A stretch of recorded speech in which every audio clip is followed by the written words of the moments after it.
usa ka katawhan.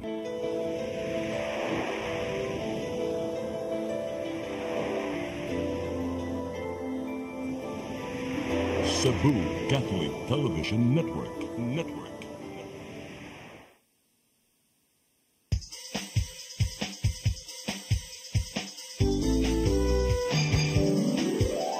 Hello Cebu, maayong buntag.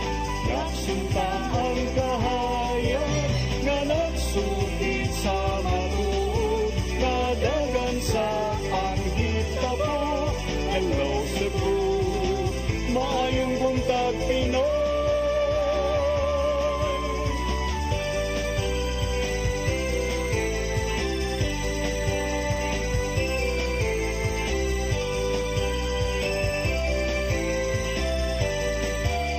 Ang katutulungan sa mga katawhan. Hello Cebu, hello Cebu, maayong buntag Pinoy.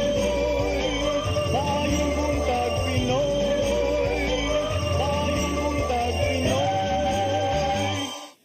Hello Cebu, maayong buntag Pinoy. Adlaw karon nga Miyerkules, Agosto 21 tuig 2021. 24 I mean. Og ako si Crystal Joy Filerca og atong makauban karong taod-taod si Attorney John Destacamento. Atong sugdan ang atong tulumanon sa pagtanaw sa atong front pages sa mga lokal og nasyonal nga mga pamantalaan. Sa Sunstar Daily, net assets hit 309 billion. Cebu still Philippines richest. Sa Super Balita, tulo misukol sa pulis, usa patay. Sa The Freeman, Gwen on state of province, super strong Cebu. Sa Banat News, nilaban sa igagaw nga dunay warrant, nakigpinusilay sa pulis, patay. Sa Philippine Daily Inquirer, no friend, Risa query on Office of the Vice President book, irks Sara. Sa The Philippine Star, admin finalizes Senate 2025 bets. Sa Manila Bulletin, Philippines malls protest versus China. Ug sa Tempo, envious rage, boy stabbed 22 times, survives, female attacker nabbed. Mao kadto ang mga front pages sa atong lokal ug national nga mga pamantalaan ug karon atong sutaw ng atong weather update gikan sa Pag-asa Mactan pinaagi ni Sir Jumer Iclarino. Good morning, sir. Yes, ma'am. Good morning sa tanan ug sa atong tanan tigpaminaw kini atong latest weather update karong adlaw.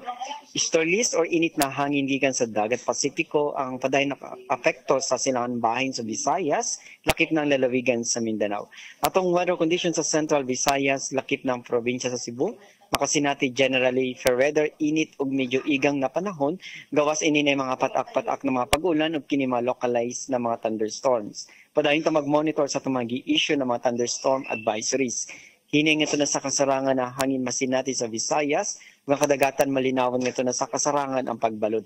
Temperatura sa Cebu 26 to 33 degrees Celsius, haring adlaw mosalop alas 5:59 karong hapon, dagat motaob alas 11:46 sa udto ug muhunas unya alas 6:42 sa gabi.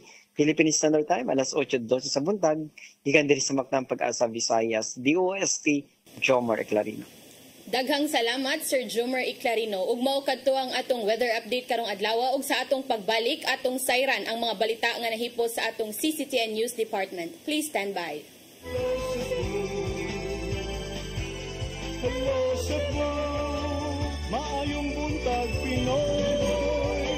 Maayong buntag Pinoy. Maayong buntag Pinoy. Discover the beauty of the Philippines.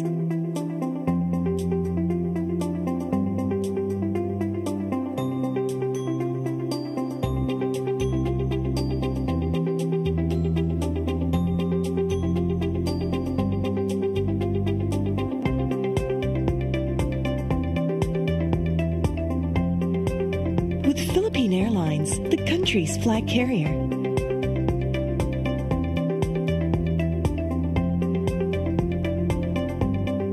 the airline that lets you feel the warmth of the nation.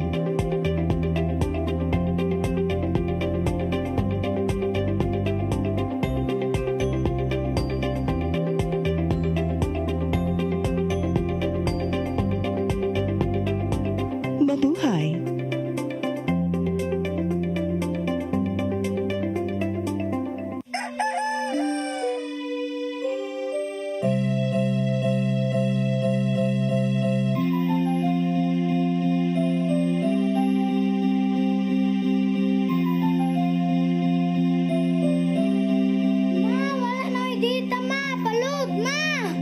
Sorry ma'am, na-late ko.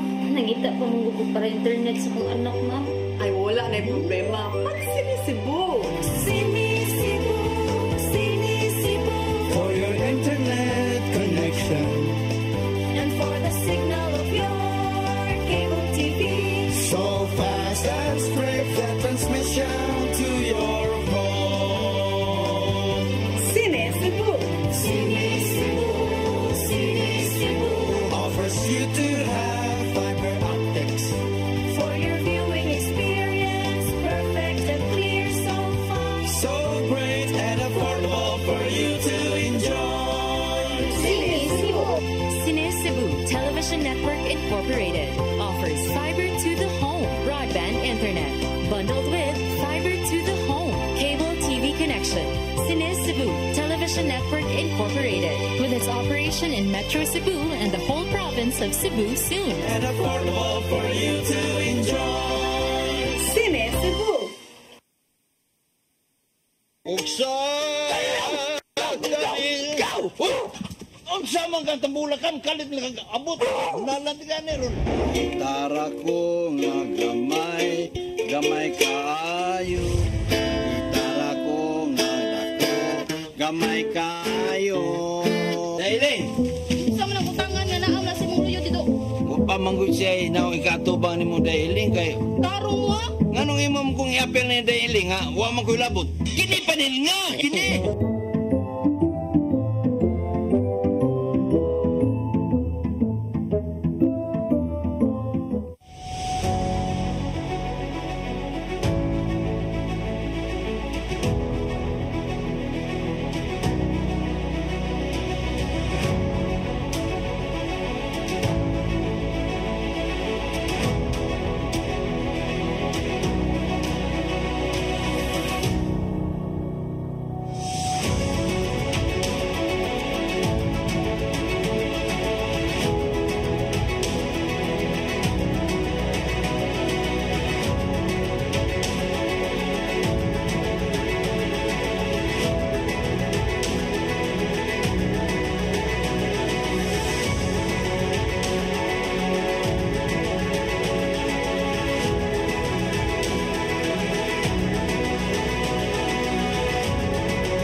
Balik ta sa Hello Cebu, maayong buntag Pinoy, ug karon atong sayran ang mga balita nga nahipo sa atong CCTN News Department. Naguna sa mga balita, mga benepisyaryo nagsugod na og pamalhin sa condominium type housing project sa syudad sa Mandaue. Samtang Cebu International Convention Center gisugda na paglimpyo alang sa groundbreaking sa Government Center. Ang kasayuran ihatod ni Mary Rose Sagarino. Sa iyo kaganinang buntag, nagiyahay naghakot sa mga gamit ang mga benepisaryo gikan sa Cebu International Convention Center paingon sa condominium type housing project sa syudad sa Mandaue. Moabot sa 194 ka mga pamilya ang benepisaryo sa duha ka socialized housing building. Sila mao ang biktima sa sunog sa barangay Gezo, Mantuyong ug Tipolo niadtong tuig 2016 ug 2019. Malipayon sila nga sa hingpit, nakaangko na gyud sila og disenteng Pinoyanan. May naman rin kamauanan. Inasa ka mainitan. Okay na kayo pwede rin pagpuyo kay safety na ka niya obsag magbagyo pagkuha okay na kayo kasi dito sa ICC magbagyo dito ay mahadlok ka kay ang abang ato plangad to puting di pulido kay murag temporary lang nga ito ba? Matud sa pangulo sa Housing Urban and Development Office nga kinahanglan unyang mobayad og binuwan nga kapin 1,000 ka pesos alang sa maintenance sa building.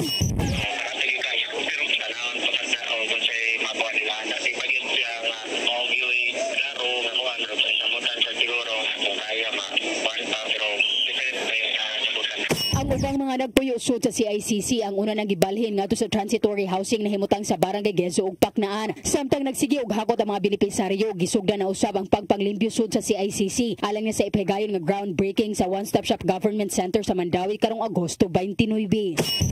Mary Rose Sagarino, CCTN News.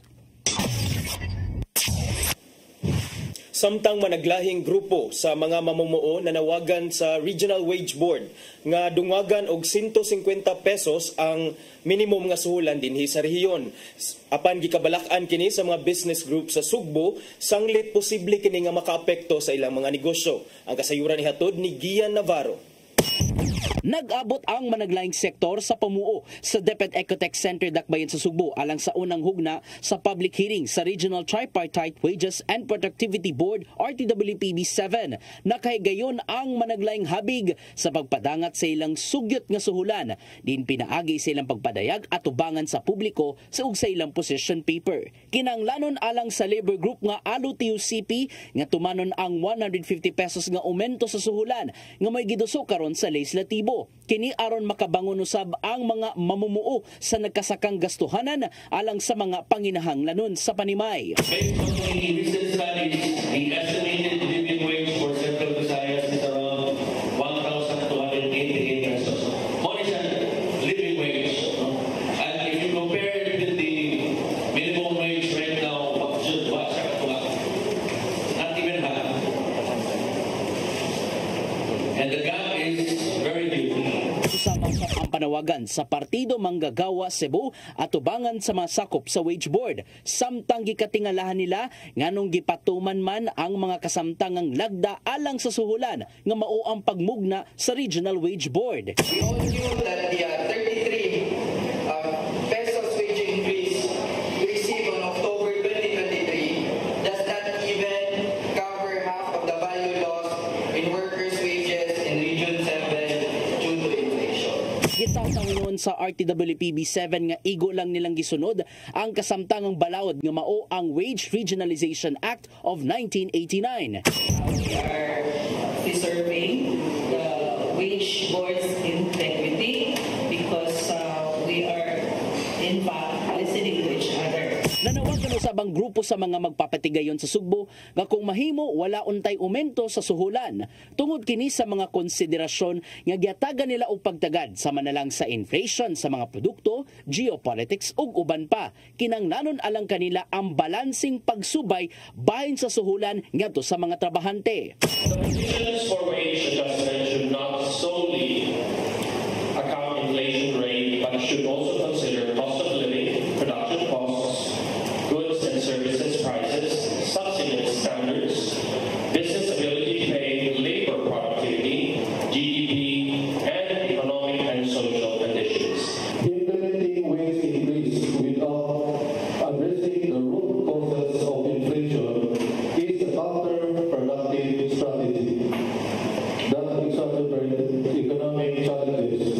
Human sa public hearing, timbang-timbangon kini sa ilang mga sakop o lawmang mapagawas ang desisyon karong katapusang bahin sa Septembre o di baka sa Oktubre. Sa dinggi pangutana kung pila man ang mamahimong dugang suhulan, dili pa ma-determine sa habig sa wage board. Cover everyone from topmost down the line, no? Pero ang ato is kanang baligikan sa manager, supervisors, but ato is just the minimum wage, no? Ang minimum wage increase lang. Sinugdanan pa lang hinuon kini sa serye sa mga public hearing ug noted na sa RTWPB7 ang tanang kahingawa ug sugyot gikan sa managlahing sektor. Gian Navarro, CCTN News. Sa pagpadayon sa atong mga balita, warrant of arrest giserve sa kapulisan sa Dakbayan sa Sugbo ug Lapu-Lapu batok sa top 2 regional most wanted person. Samtang mga personnel sa Lapu-Lapu City Jail ug mga persons deprived of liberty gipaubos sa kinalit nga drug test. Ani ang dugang nga kasayuran. Giaresto, pinasikad sa warrant of arrest sa kasong homicide ang top 2 regional most wanted person alas 11 kagabi sa CIDG Regional Field Unit 7, Camp Sotero, Cabahog, Cebu City. Ang giaresto giilangan si Jason Quiñones Velos, 38 anyos og residente sa Sitio Kamansi, Barangay Paho, Lapu-Lapu City. Apan didto giserve sa CIDG Regional Field Unit 7 ang iyang warrant of arrest tungod kay didto kini kasamtangang gitanggong. Na-serve ang maong warrant of arrest pinaagi sa pagtinabangay sa tracker team sa Lapu-Lapu City Police Station 3, CIDG 7 Lapu-Lapu Field Unit, Abiliana Police Station 2 ug Cebu City Police Office. Ang maong warrant of arrest gi-issue ni Presiding Judge Ruelo Saladaga sa Regional Trial Court Branch 69, Lapu-Lapu City. Samtang gidayeg ni Police Colonel Ali Baron, ang City Director sa LCPO, ang maong accomplishment sa mga kapulisan ug sigun pa niya, mas doblehon pa nila ang ilang pagpalingkamot aron mahingusgan ang kampanya batok sa mga most wanted persons. Samtang sa laing balita, ni pahigayon og surprise drug test kagahapong adlaw ang City of Lapu-Lapu Office for Substance Abuse Prevention kon CLOSUP ngadto sa Lapu-Lapu City Jail Male Dormitory. Kung diin ang tanan 99 ka mga Bureau of Jail Management and Penology kon BJMP personnel ug 21 ka mga persons deprived of liberty ang na-drug test. Gibutyag karong adlaw ni CLOSUP Director Gary Lau nga negatibo ang 120 ka buok nga gipaubos sa drug test. Matud ni Lau nga ang maong kalit nga drug test gipahigayon aron sa pagsiguro nga drug-free ang facility sa Lapu-Lapu City Jail. Crystal Joy Filerca, CCTN News. Sa laing balita, mularga paingon sa Russia ang pipila ka mga opisyal sa Cebu City Government alang sa usa ka International Transport Summit o International Municipal Forum. Matod ni Konsehal Joy Pesquera, dako ang matabang ni ining maong mga kalihukan alang sa syudad. Ang kasayuran ni hatod ni Sheriza May Uy. Gigatakda nga mularga karong adlaw ang pipila ka mga konsehal ug department heads paingon na sa Moscow, Russia alang sa ka International Transport Summit ug International Municipal Forum. Matod si Sister City Chairman Councilor Jocelyn Pesquera nga ang ilang itambunga na ang kalihukan sa Russia makatabang kini ilabi na sa traffic management ug transportation strategy. Hinungdan nga kauban sab niya si Traffic Management Council Chairman Councilor Ray Galon o si Cebu City Transportation Office Assistant Department Head Attorney Kent Jongoy. Improvements on how to kaninga to ang kaning sa atong traffic management, improvement on the operation, everything. Kay per my experience last time, it's really a very good kanang learning experience for all of us. Watang sab og speech si City Planning Head Architect Yumi Espina o si Pesquera alang sa Cebu City Tourism. Mas malapdan pa saad ang kaalaman sa building code ug uban pa nga makatabang sa pagpalambo sa syudad. And then I will be talking on the second day about tourism here in Cebu City, and I will be emphasizing more on Cebu City as a MICE venue. So international MICE venue. Hopefully, we can also get mga international conferences here because we are really capable in handling mga MICE events like me. Gipasalig sa konsehala nga ang unom lang ka mga representante gikan sa gamhanan sa Dakbayan sa Sugbo mo gastusa na sa syudad alang silang pagbiyahe apan silang konsehal Pesquera, Gialon ug Market Chairman Councilor Renato Osmeña kuwaon kini sa ilahang kaugalingong pundo. Sheriza May Uy, CCTN News. Sa atong uwahing balita, duha ang patay samtang laing usa ang naangol sa managlahing pagpamusil sa dakbayan sa Sugbo sulod lang sa 7 ka oras. Cebu City Police Office may mando sa mga police stations nga pahugtan ng ilang seguridad sa matag jurisdiksyon niini. Ang kasayuran ihatod ni Arnold Bustamante. Duha ang nakala samtang usaangan nanlandig sa Tamalanan atol sa tulo ka mga kaso sa pagpamusil sa managlahing nga lugar sa dakbayan sa Sugbo sulod lang sa 7 ka oras. Unang pagpamusil nahitabo sa sitio Santo Niño, Barangay Poblacion Pardo sa siyudad sa Sugbo alas 7:50 gabi. Ang biktima wala pa mailhing nga nakaangkod og samad pinusilan sa ang kalawasan nga may resulta siyang hinanaling nga kamatayon gamit ang wala pa masayring nga kalibre sa armas. Matod ni Pulis sa Major Jesse Ribasitaw, ang hepe sa Inaywan Police Station, nga nagpalain pa ang ilang investigasyon kung kinsa ang responsable. Walay nakaila sa biktima tungod kay dili kini mulupyo sa mga repeat ug natingala na lang ang mga residente nga dunay buto-buto sa armas sa ilang nadungog. Pagka alas 12:15 kanang kadlawon, laing pagpamusil ang nahitabo sa Sitio Laguna, Barangay Sambaguno sa siyudad sa Sugbo. Ang biktima gilang si Leo Simafranca, 30 anyos, nga residente sa Pahina Sentral sa Dakbayan Sugbo, nga daling gidala sa Tambalanan. Ang mga investigador sa Bilana Police Station 2 naapa sa repeat nagparayan pa sila nga pagkuha sa impormasyon. Ang katapusang insidente sa pagpamusil nahitabo gini sa Sitio Lawis, Barangay Mambaling sa Dakbayan Sugbo alas 2:20 sa kadlawon. Ang biktima gilang si Roldan Racal, hingkod ang pangidaron nga nagpuyro sa mga lugar nga daling gidala sa Cebu City Medical Center. Sa investigasyon sa Mambaling Police Station, duha ka mga lalaki nga pulos nagsulo og itom nga t-shirt nga armado sa wala matino nga kalibre sa armas ang naabot sa mga lugar ug daing pamusil sa biktima. Si Police Lieutenant Colonel Janet Rafter, Deputy City Director for Administration sa Cebu City Police Office, nagkanayon nga mihimo nagmanhunt operation ng kapulisan sa matag police station aron managpan ang mga responsable sa mga pagpamusil. Ang atong yung mando sa naningkamot kita sa atong mga kapulisan no nga ang ato agi masod gyud ato ni og dili lang ta kanang ingon nga mokuha og kanang bisan kinsa ba, we have to really ascertain kung kinsa gid ni ang mga suspitsado niini kay dili nato makuha kini nga mga tarong mga sakto gid nga suspitsado niining mga panghitabua. There is a chance na pud nga kini sila mohimo na pud og lain nga krimen. So that's why ang instruction gid sa atong city director si Police Colonel Antonieto Kadyeting to really pursue the real suspect aning mga kasuha and to conduct immediate arrest and kung kuan gyud nga conduct immediate arrest so that we can immediately file the case. Ang tulo ka mga kaso sa pagpamusil ituan nga dunay kalabigitan sa illegal nga drugas. Arnold Bustamante, CCTV News. Maukad to ang mga balita nga nahipo sa atong CCTN News Department nga inyong nakita kagahapong adlaw sa Sayre 47. Ug sa atong pagbalik ato nang pagahisgutan ang pipila ka mga isyu nga manginlabot ang lungsod ug ang nasod. Please stand by. Hello Cebu, maayong buntag Pinoy. Maayong buntag Pinoy. Maayong buntag Pinoy. Discover the beauty of the Philippines.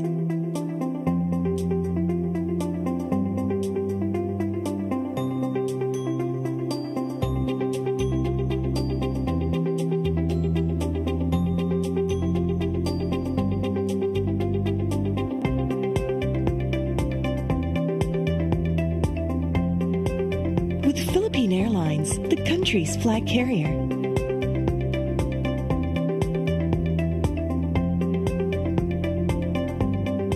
The airline that lets you feel the warmth of the nation.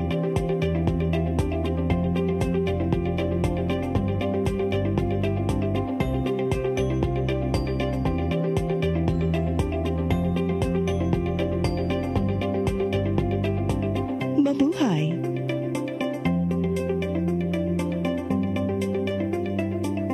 Miko George! Oh, ako? Naon sa maning tanawan niyo? Kalma lang ni Godido. Sila Godido, ano mo sa susili? Sa'yo na. Oh, kano sa ba ka mo mabutan? Murag mao siguro na inyong hiwata. Oh, pagtagsa mo ni.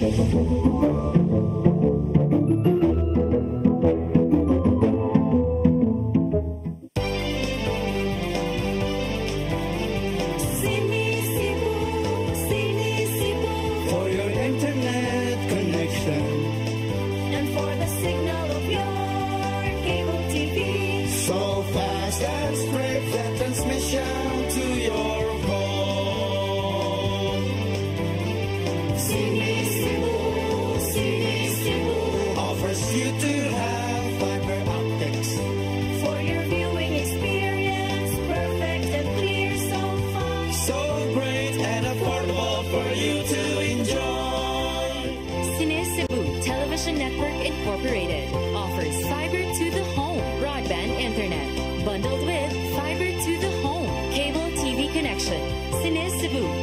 Ocean Network Incorporated, with its operation in Metro Cebu and the whole province of Cebu soon.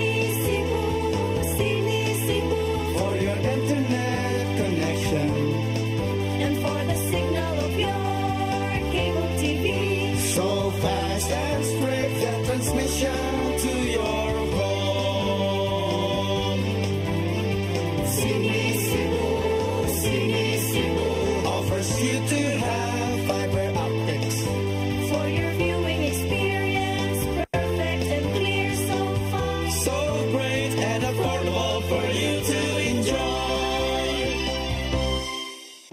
Come October 4, 5, and 6, another gathering will be held in Cebu City, the first National Charis Conference, which is open to all charismatic communities, realities, and expressions. Hosted by the Brotherhood of Christian Businessmen and Professionals, the event will have interesting workshops and topics to help us grow in our various charismatic gifts and charisms. Watch out for more details about this event from our host BCBP in the coming days. Meantime, let's be ready to join these gatherings and pray for the outpouring of the current of grace in the Philippines.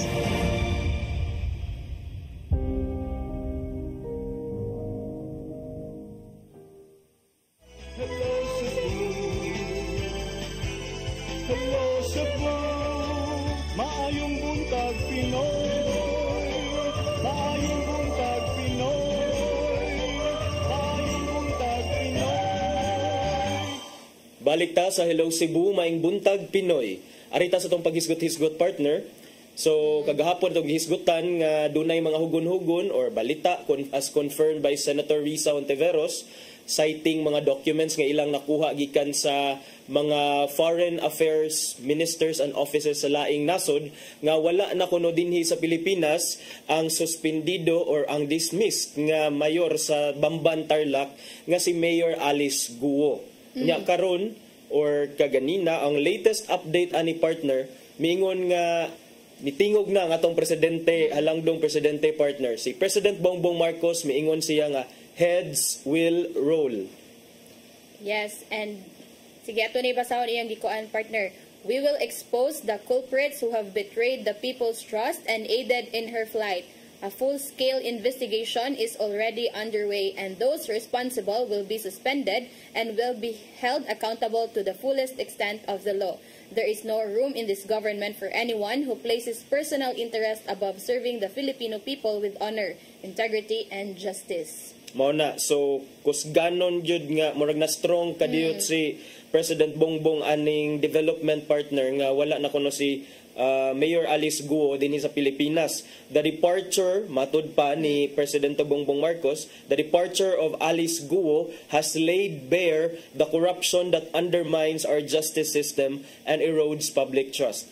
Para nako partner, ang iyahang statement was short pero meaty, just enough to assure us nga the government is with us in this fight for justice. Mo good. And with this kanang short statement partner murag nako ani nga murag angan na ning mahadlok ang mga kung kinsa man ang nagpaluyo ani kay sa gingon pa sa presidente nga manubag yun ang mga kung kinsa man tong angay manubag kung kinsa ni tabang. So kung kinsa man sa dang angay manubag ana partner kung ang usa ka tawo nga who is not supposed to leave the country was able to leave the country. Kinsa ana partner? Manang question dira partner. Oh, kinsa. So, of course, siguro imbestigahan yun yung taga Bureau of Immigration considering the Bureau of Immigration is a frontline government agency when it comes to people leaving the country. And then maybe there might be investigation, maapil siguro ang mga taga-CAAP, Civil Aviation Authorities of the Philippines, and takaybaw kinsa pa ning uban partner nga na-involved aning if ever do naman gani mga opisyales sa gobyerno or private individuals who aided dismissed Mayor Alice Guo in her flight or in her escape. But pwede sa makaingon partner nga dili ni siya flight kay basin unya og nagsakayan ni siya padung sa Malaysia partner niya gikan sa Mindanao. Mga theory partner mga possible daw kanang barko lagi daw nga kanang mga kontak kabaw kana kay mga resort na kay enough nga kwarta para mo muabang ba kag usa ka barko inga na ba. So yeah, let's hope na lang nga na mga further updates and di lang mo base sa mga pero kana possible pud lagi nga dili lang pud ni di lang airplane ang means of transportation ngayong gigamit but possible pud ang paggamit og barko. Sige, so kining assurance ni President Bongbong Marcos partner no para nako siya for now enough ni sa ako pero there should be a concrete action. There should be hinaot nga dunay resulta kining full-blown investigation, full-scale investigation matud pa niya nga gibuhat sa iyang kagamhanan aron masuta nato kung what really happened kabahin aning kang Mayor Alice Guo. And in fact partner karon murag kining divided gyapon ang mga katawhan dunay gyapon nag-ingon nga some parties are still claiming nga Mayor Alice Guo is still in the Philippines. Kay numduman ta partner ang iyahang abogado may insister nga naa palagi diri nag video call pamanggani mi last time. Unya dayon karon sad partner, di ba? Remember kagahapon partner naghisgot ko atong notaryado nga document niya. Ang update ato partner ni insist sad ang abogado nga ni notaryo? Yes, ang notary public nga abogado partner nga iya lagi ko nung nakit-an on August 14, 2024 diha mismo sa iyang atubangan si Mayor Alice Guo when she supposedly signed the counter affidavit for a certain case that she filed for a certain case against her. So, mo ni partner murag libog siya kay dunay two versions of the quote-unquote kamatuuran. Yeah, pero usahan na partner siguro.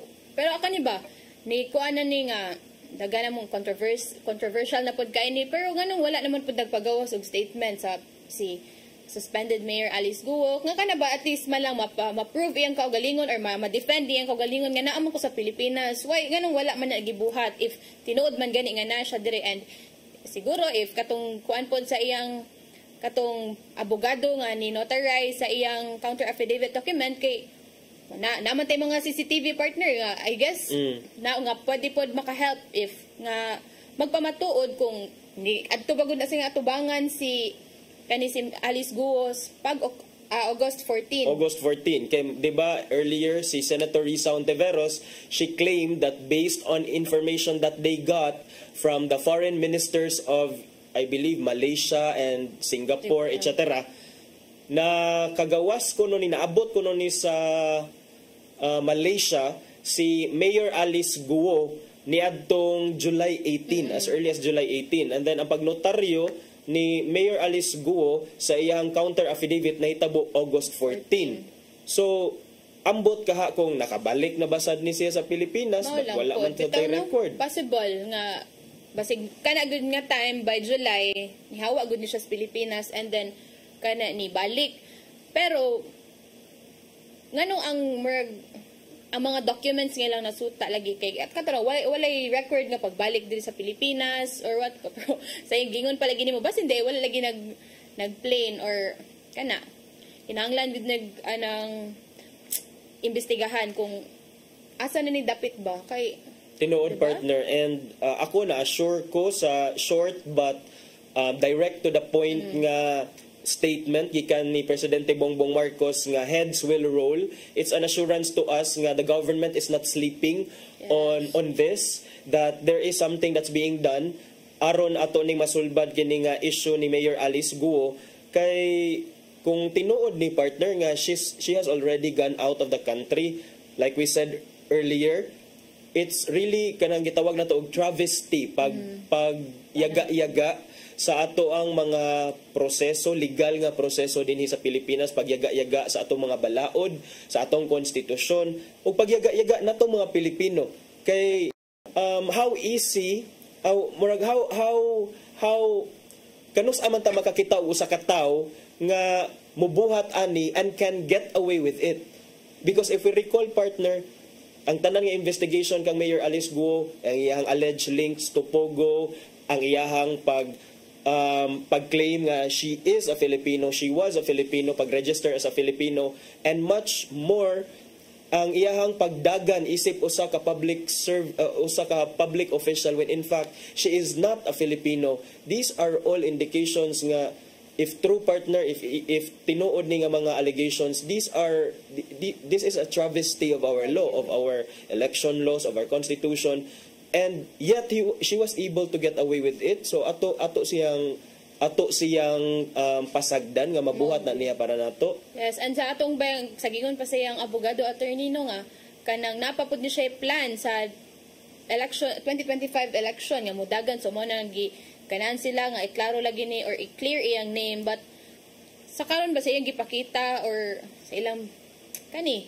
sa atong mga nahibaw-an na pod karon murag lisod na pod kayo sila tuuan. So if namoy mga kanang dili ipakita ninyo nga di mo guilty, why ngano nang gawas man ni karon, or why not defend yourself in the public kay basig kuan na pod nga ay mutingog sila nya kanang i-rebut na pod sila, but at least ba for the sake lang pod nga mahilo na ang katawhan nga nitingog pod sila sa iyang party kay kung inga naman gud nagpasabot nga ragni ko ni motingog partner kung naa pa diri nya wala man diri so dili na motingog siguro mo gani how kanang wala niya gi-defend iyang kaugalingon ba kung di gid siya guilty kung wa naman siya diri sa Pilipinas ngano wa man siya ni pagawas og statement or like proof lang ba nga kana or kasi kani man gud lagi mag-update a partner o naka diri sa kani nga lugar sa Pilipinas so throwback na ingano balik ibalikan ra gihapon so ambot lang pod unsa kay mga next moves ani nila. Pero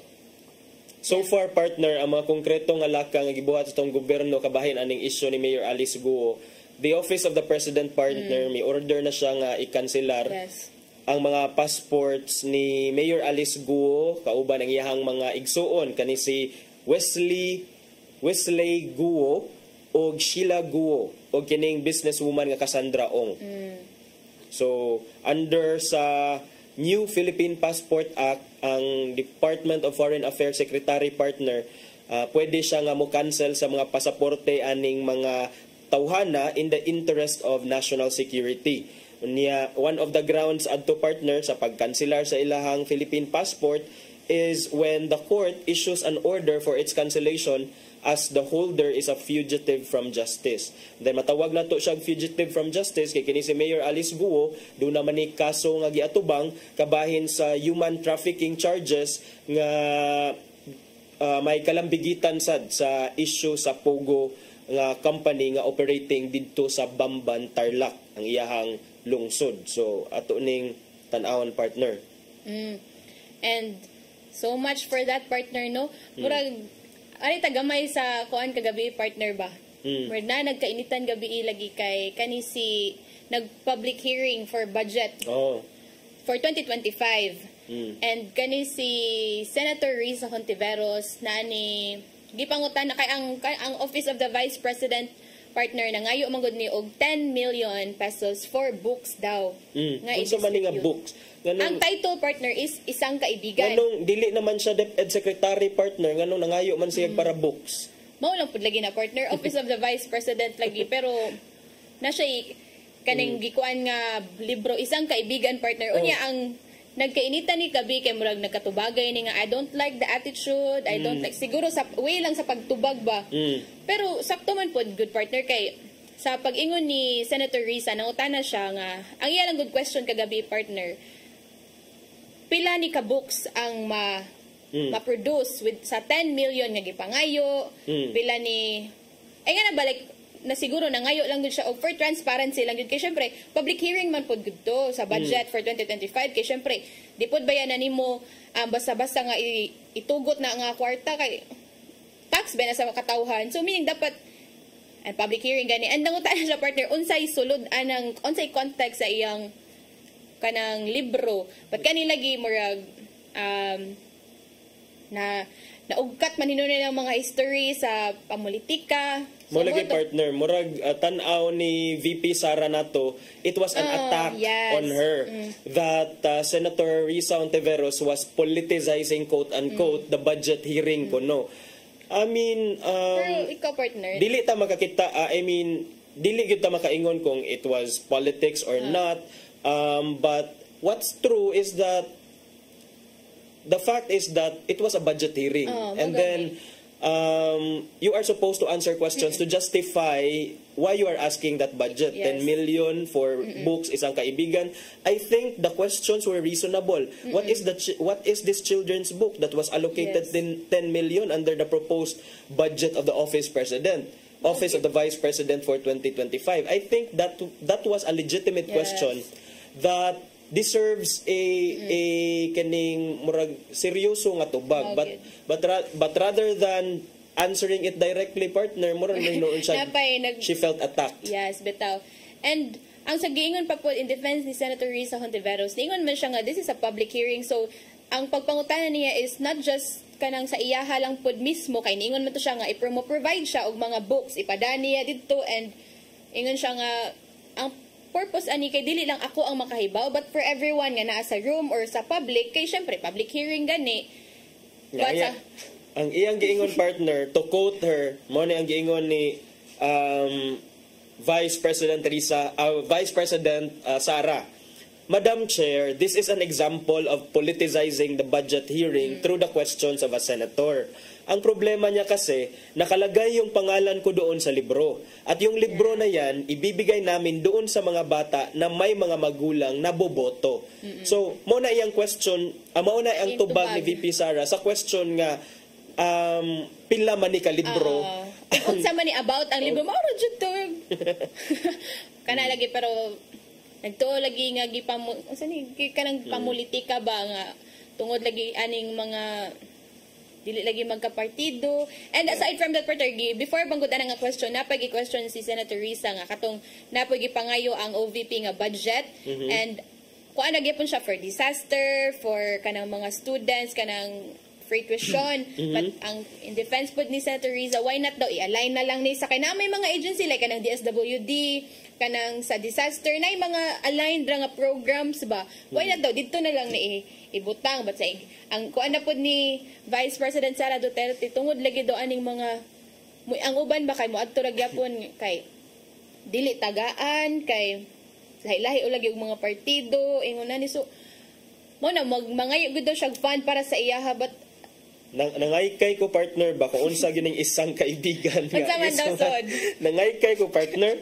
nakadumdum na ko kay nining isang kaibigan. That's why it rings a bell to me, because during her time man god as DepEd Secretary pa, I remember nga si VP Sara ni implement ni siya atong Catch-Up Fridays. Ang Catch-Up Fridays was meant to improve the reading comprehension, the reading abilities and skills of our students in elementary and high school. During Fridays, murag dunay time nga spend sila to sa library magbinasahay. And then usa sa murag gi-launch nga story katong mao di ay kay si VP Sara maday ang author aning isang kaibigan or a friend. This is a story ko, no, partner, of an owl, so a bird that lost his bird friends when a storm damaged his home. Unya isang kaibigan, because amid his despair, partner, dunay naabot nga parrot that offered to help the owl rebuild his nest. And then, kung ako sad, partner, kung ako ang author ani, then ako ang mangayo og budget nga 10 million, murag para nako, partner, doon na sa conflict of interest. Kay because number one, para nako, partner, kining ako kay I'm the author niya, I'm also the one lobbying budget para kining para ma-distribute ning mga libro sa mga kabatanunan. I mean, it's okay nga muhatag man tano, pero kining para nako, partner, pwede siya ma-question man good, partner, kay ngano day wala tay laing author, nganong kaniman jud, and also that can actually be used. On the other hand, partner, it could be that the Vice President is the one politicizing by distributing these books with her name to the students.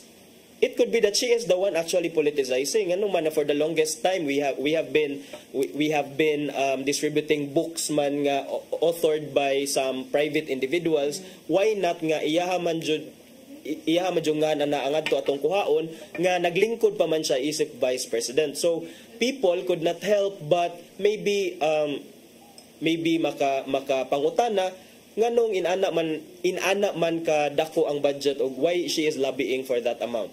Mo gani sa like siya ra pud nagakuan, partner, ga state kay sa moro to lagi ang question ni Senator Riza niya adto na siya naabot sa kanang ay kanilaging self-authored ni niya na ay pangani niya so muna yung mga i-distribute ni sa mga pupil ay sa mga estudyante ng ilang mga ginikanan kay moboto. So di ba murag siya ra gyapon na naghatag og idea sa mga tao ba nga this book is all about mine and basta ang giingo ang ending ato nga kuan partner this is not about you. This is about kanang sa budget ba? Gi-remind niya si VP Sara nga everything is not about you.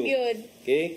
So mao na. So kay murag wala man jud mention si Senator Risa Ontiveros about voting. True. And then in fact na abot na atong time nga in 2016 kuno Senator Risa Ontiveros sought the help of the Dutertes kuno para manguyab og mga boto dito sa Mindanao. Naabot na ana ba na halungkat na ang ilahang past. So kanilang murag nagtarayan jud ang duha dito sa Senado but anyways partner ang ato lang ana is hopefully ma-answer sa Vice President ang iyahang mga pangutana because these are legitimate questions that are impressed with public interest. Bitaw gikuanon po to sa chairman gahapon it is Senator Grace po nga kanang valid po ang question ni Senator Risa and then why not daw i-answer na lang po for transparency kay public hearing man lagi ni so just give a kanang brief context ang good what is this about is this for good manners and right conduct for kanang history ba daw ni iya lagi ko nung padadaan partner mo lagi so pero dili ba if mo yung padadaan niya why not kung ikaw kabaw ka mismo what it is all about why not give a kanang for example pangutanan di ka partner nga unsa man ni about imong book partner di ba if naka idea padadaan na lang tika lagi so para ikaw na mo basa di ako mo sulti para pag kanang discover it yourself man ba pero public hearing ba to? And yes. Pero kana lagi. Basta mo tong kuan kay gabi saba na pud ni at murag ana lagi to sila partner another Netflix series na daw. Kana so budget hearing na sad so murag duna na say mga another mapuno sa mga kuan nato partner sa August. Tan-awon sa August kay murag grabe ang mga pasabog sa August partner. Daghan kayo partner. Sus. Okay, so unya partner, wala naman tay igong oras. Ato nang ipadangat ang giandam ni Tatay Dudong Limsua nga pulong og kinabuhi.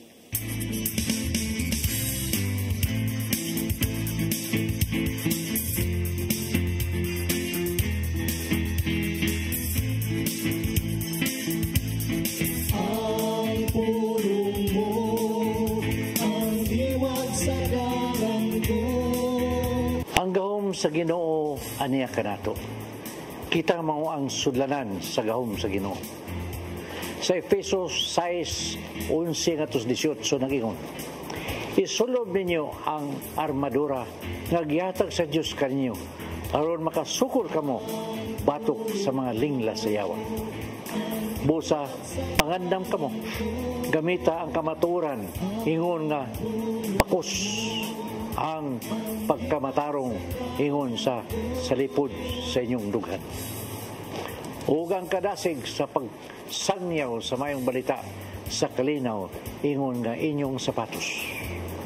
Bitbita kanunay ang inyong pagtuo sama sa taming kay pinagi nini makapalong kamo sa tanang nagsiga nga udyong ipana kaninyo sa yawa. O ikalo ninyo ang kaluwasan ingon nga panalipod sa ulo ug gamit nga pulong sa Dios mo sa espada nga gihatag kaninyo sa espiritu.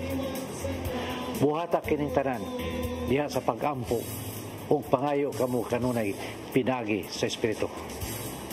Dinhi gisulti ni San Pablo kun unsay ang isulob sa usa ka sundao. Busa kinanglan nga lig-uno na to ang atong pagtuo. Kay pinagi nini, mahimo kitang magpuyo sa kamaturan ug dili magpadala sa lingla sa yawa. Kinanglan nga mahibaw ta kung unsay kamaturan ug musali kita sa kamaturan.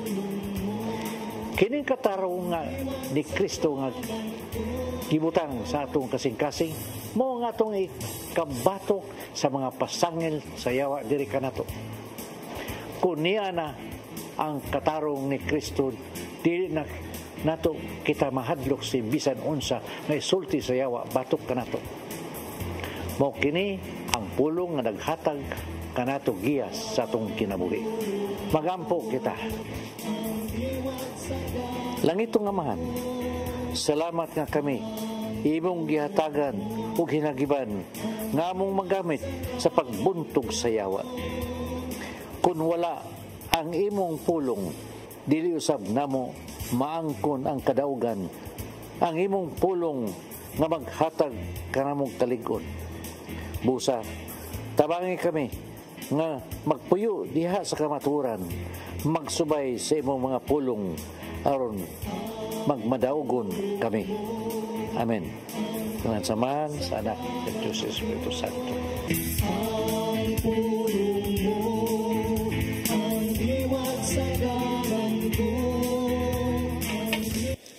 Pulong og kinabuhi ni Tatay Dudong Limchua mo'y nagtapos sa atong tulumanon. Daghang salamat, Philippine Airlines. Ato sa pasalamatan si Archbishop Jose Palma, Nanay Diana Limchua ug Tatay Dodong Limchua. Daghang salamat Sir Dennis Tabar, sa atong TOC Sir Robert, Ma'am Inday, Sir Matmat ug Ma'am Joanne. Nilasab ni Sir Michael, Sir Rodel, Sir Raymond, Sir Bruce ug Sir Ferdy. Thank you ninyong tanan. Sige kang energy partner. Mamawi ta partner kay wata sa intro.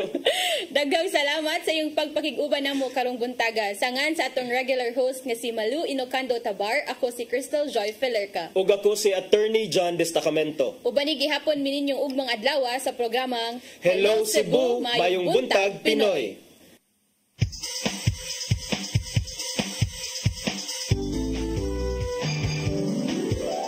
Hello Cebu, mayong buntag, nagsinta ang kahayag. Usa ka pagtuo